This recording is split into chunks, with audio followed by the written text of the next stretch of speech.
Hey friends, welcome back to my channel. By the time that you guys are seeing this, it is officially July 7th, and that means that it's been March, April, May, June, July, 5 months since I turned 25. And it's funny because like I was thinking about it, and I was thinking about doing this video like over and over again and just basically talking about my experience being 25 so far, because 25 is kind of nice. I was really nervous about it when I was coming upon my 25th birthday. You know, there was like a lot of scary stuff happening in my life, more so the fact that like I was starting to feel like my grad program wasn't really working for me. I was starting to feel really impacted by the toxic relationships that I had during my time in grad school. I was really like deep into therapy, and while that was kind of helping, it was also kind of hurting at the same time.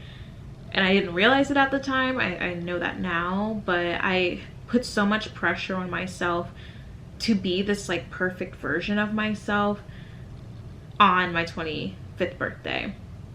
And so when I started out the year, like when I was like still 24, I cut off that toxic relationship. I blocked him on everything. I like literally cut him out. I disciplined myself to not check any of his social media, any of like the people that were involved social media. If you want to know the background story on that, you can check out our podcast, Shit Sisters Talk, or Shitty Sisters Shit Talking. You can find us on Apple Podcasts, Spotify, and on YouTube. So if you want to know the background story on that, I'll go ahead and put the card up either here or here. But you know, despite how light we talk about it in the podcast, it was a really traumatic situation for me. And so cutting all those people out and just removing myself from that environment was so essential to my mental health. And so I did all of that, and then I also forced myself to kind of be vulnerable with the people that I love around me. So I asked my sister and my mom to plan me a birthday party. I didn't want to think about it, but I really wanted to celebrate turning 25. And I kid you not, there actually was like a huge shift. Like, it felt like I was going into the next season of my life, like, you know what I'm saying? And so I felt this huge, ginormous shift in my life, and yeah, a lot of positive things happened. I felt like I literally started to grow into a completely different person. Like, I started to form into a different person. Now I'm no longer in my grad program. I'm working on moving out and pursuing big girl scary jobs, but I'm also being picky, and I'm not just accepting any old thing into my life anymore. I'm thinking about the lifestyle I want. I'm thinking about I don't know, I'm thinking about the woman I want to form myself into. And weirdly enough, what's caused a lot of strife in the past couple of weeks is my hair. I am so insecure about my hair. Like, I got past all of the big stuff. I got past dropping out of school. I got past the toxic relationships. I got past all the mental health stuff. Well, not past, but I'm dealing with the mental health stuff, right? And I'm facing that head on. I got past the idea of working a 9-to-5 and getting a big girl job and moving out. But the one hurdle that I cannot get past right now is my hair. A little background about me. I grew up in Arizona for most of my life. I moved over here when I was about 8 or 9-ish. So most of the time I grew up in Arizona. And Arizona, if you know, it's like a super white place. It's predominantly white. And not a lot of people really looked like me growing up. I had few sprinklings of black friends. I think I actually had the same 5 or 6 black friends from elementary school to senior year of high school, and so that pool didn't really change. But for me, I always wore, like, my mom always did my hair. My mom kept my hair nice, okay? She was not gonna have me looking janky or anything like that. But, you know, when it kind of came time to me, like, accepting more responsibilities over my hair, I tried a relaxer. I didn't like the relaxer that much, and I really started to love braids.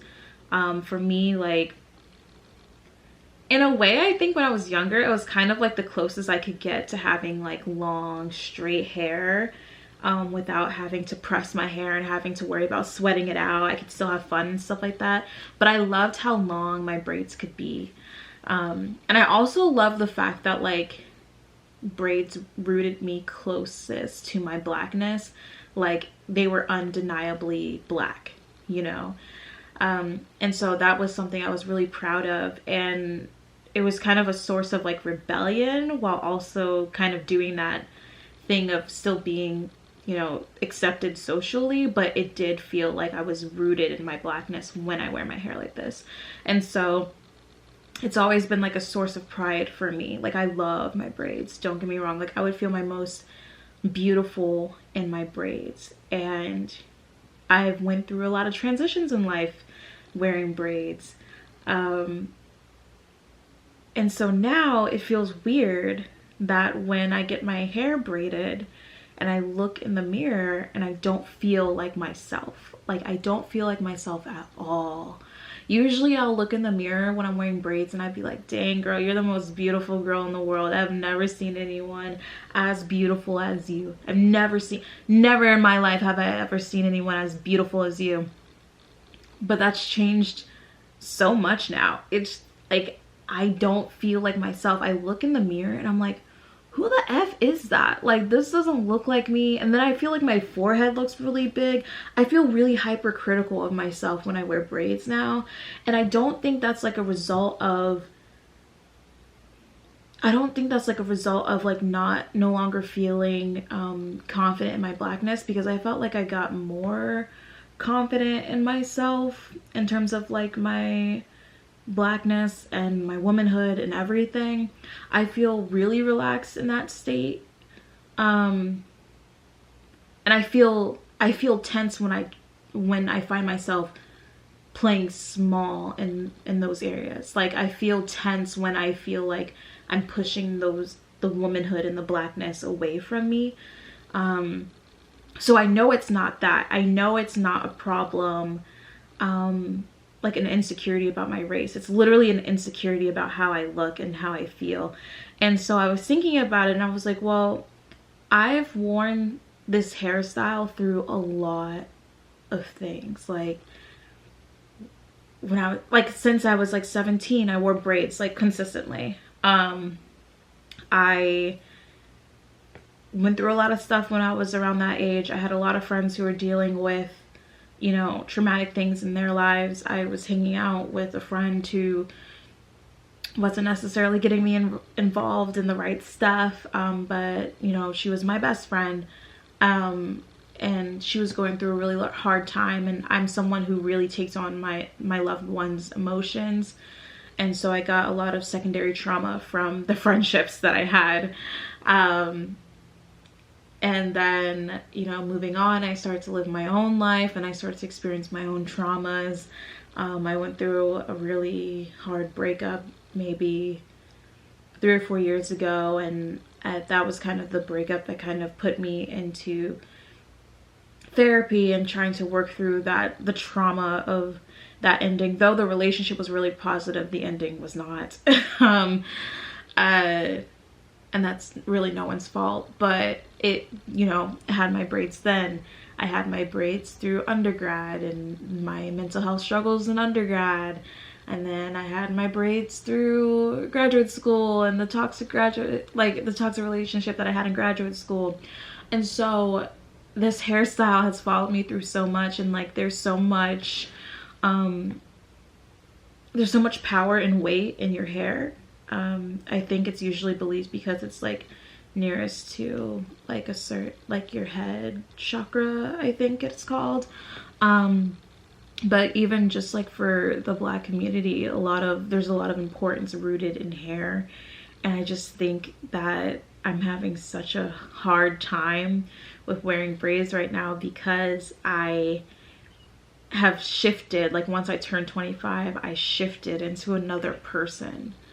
Another person, like a completely different person. And so now I have no idea what to do with my hair. Like I'm having so much turmoil and insecurity because I have no idea what to do with my hair. And it's crazy. Like I went through all this stuff, all this traumatic stuff, like family health stuff. Like my whole entire family had COVID at the beginning of the year, and then another thing happened after that in terms of like family health.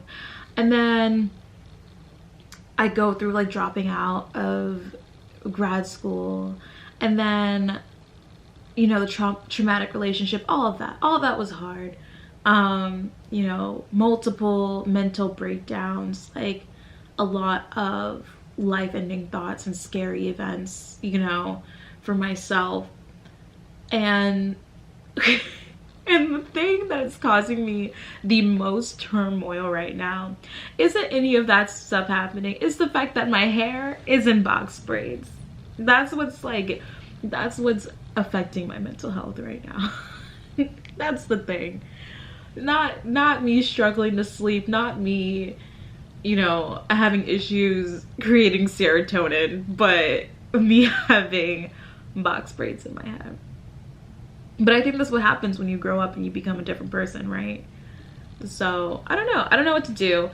For me personally, like I really loved when like my hair is straight and fluffy. I'll show some pictures, but I love when my hair is straight but not so straight that it's like pin straight. I like it when it's like fluffy and a little bushy. I want to big chop my hair eventually. I think I'll do it after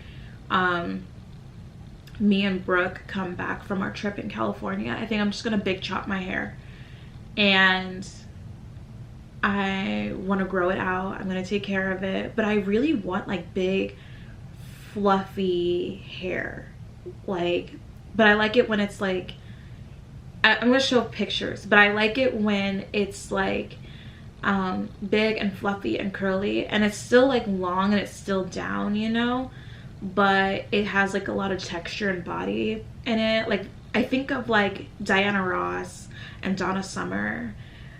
I think of SZA, like that sort of hair. I think that sounds so good to me.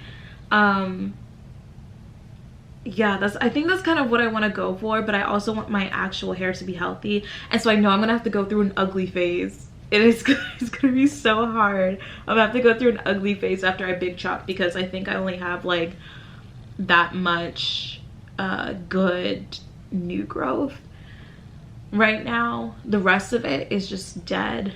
So I'm gonna have to baby my hair and go through a slight ugly phase. Like, not that I think that short 4C hair, because my hair is 4C, not that I think that short 4C hair is ugly or anything like that. I've been through this phase before when I big chopped after having a relaxer in, and I did not feel good about myself. But then again, that's another interesting thing. I might feel differently, is because when I big chopped my hair, I was 14. Yeah, I think I was 14 when I big chopped my hair the first time, and I hated having short hair. I absolutely hated it. I felt so ugly all the time, and so I think that's another reason why I always have my hair in braids, because it gave me the length that I want, and then I didn't have to really think about the fact that my hair was like super short. But I might feel differently about that this time around. I don't know, that would be kind of interesting to see. But yeah, no, I know I'm gonna have to go through a slight ugly phase. I know I'm not gonna feel good for a little bit, but I was watching my sister recently big chopped, and like it seemed like she was okay. So Yeah, that might be okay. We have the same genes, so I hope that mine grows back pretty fast. Let me drink water. Oh my god. I don't know why my voice is so raw right now. But I'm hoping that, oh my god, no, it's just like that. Okay. I'm hoping that it grows back pretty fast. But that's kind of where I'm at right now. It feels so crazy to me that I feel so affected by the fact that I'm wearing braids again. I don't know. And I tried wearing braids 3 separate times. Like, I thought it was because I didn't like the way my hairstylist does it. But I usually love the way my hairstylist does my hair. And so I was like, well, okay, let me have my mom do it. And plus I really just wanted to feel connected with my mom, you know, like getting my hair braided by my mom has always been like a really soothing experience. I mean, not soothing, sometimes it's not like soothing, but it can be a very comforting experience, just like being kind of like locked between your mom's thighs, you know, as she's like braiding your hair and stuff. So, and I think at the time I really needed it, just because of everything that was kind of going on in our lives. So I definitely needed my mom right then, and I really loved having my hair braided by her, but I still didn't feel like myself afterwards. And at that time I thought it was the color of the braids, because I got a 4 instead of a 1B, which is like this color. A 4 is like a lighter brown, if you don't know. Or did I get a 2? No, I got a 4. Yeah, because it was legitimately brown. I didn't like it. I didn't like that color on me at all. But and so I thought it was the color that time, but that's not the case. Now I know it's not the case. And then I got my hair braided by my hairstylist. I didn't really like it. And then I got my hair braided again by my hairstylist, and I don't like it. And I just realized that it's just not me. It's just not me anymore. But I feel, I look at old pictures of myself and I still think I look beautiful in them. I can feel that I felt beautiful in them. But if there's certain photos that I look at now where I know that I'm like, I don't feel as good as I used to. And so now my crisis in life isn't what I thought it would be. Because when I thought about turning 25, I thought I would be so scared of literally everything. I was so nervous that I wouldn't be who I thought I was going to be at 25, but I am. That's the crazy thing. It's like I feel bold in everything, even though I have no idea what I'm doing. I feel so confused all the time. While I feel confused, I still feel bold and brave in everything, which I didn't feel before when I was like 24 and below. But I'm still like insanely confused about everything. I have no idea what I'm doing. I'm just winging it at this point. But I think this is the one blockage. I think this is the one blockage that I have to get over. But the thing about hair, and I think the thing about black hair, and what I kind of need to like mentally just say, it's not anyone else's hair but yours. I feel such guilt about straightening my hair. I feel guilt about not being natural. I feel guilt about putting heat on my hair. I feel guilt when my hair is damaged. I feel guilt when and then I feel guilt when I don't look good, and then I just feel guilty all the time in regards to my hair, and I feel like I shouldn't feel like that. And so I think I just mentally have to work through that, and just like figure it out. I don't know, I just have to figure it out. It's so crazy. Like I didn't think that this would be the hardest part about turning 25. I didn't think that my hair would be the hardest part about turning 25. And I feel really dramatic like saying it, but it's so true. Like I don't know what to do with my hair. I don't know. And like part of me is like tempted to just like chop it all off. Like I'm like, part of me is like, if your hair is determining your your not self-value, because I don't think it's impacting my self-value, but I think if it's like, if it's so linked to my identity, then maybe I should shave it off. Like, if it's so, would I look bald? Would I look bad if I, oh, that would look horrible. Oh no, we're not doing that. We're not shaving off our hair. But sometimes I think that I'm like, if your hair is like causing you that much turmoil, like, why do you have any hair? Just get rid of it. But then I was like, but then I looked, I don't think I have a cute enough head for that. Like, I'm like looking at my forehead, I don't think I have a cute enough head for that. I'm so jealous because like my mom and my sister, they look so cute with like short hair, and I feel like I look crazy. Like, there was actually a point where I wanted to be like, my hair cut low. If there was a time to do that, it was during the pandemic, just to see what it was like. But I didn't do that. I wasn't brave enough. Yeah, I think that's it. I think that's all I have to say. That's my identity crisis right now. That is the crisis of being 25 right now, which makes me really happy to say that that is the thing that's bothering me the most right now, because, and that tells you like how much I needed to get off my plate and how much I needed to walk away from in order to feel like myself. Like, I don't know where I'm going. I don't know where I'm headed. I don't know what any of my future looks like. I don't know how I'm gonna get to where I want to be or where I want to be, but at least I feel at peace in my everyday, and that is literally all I can ask for, because the last few years have been turbulent and I'm over it. I'm over it, and so I'm protecting my peace. The only thing I have to figure out is my hair. God bless. I love that for me. Oh, I love that for me. Yes. Okay. Well, anyway, thank you for listening to me babble about my problems. If you guys like this video, or if you have any advice for me, I would love to hear you sound off in the comments. Otherwise, I hope you have a great day. And I hope you leave a like, comment, and subscribe. And I'll talk to you guys later. Bye.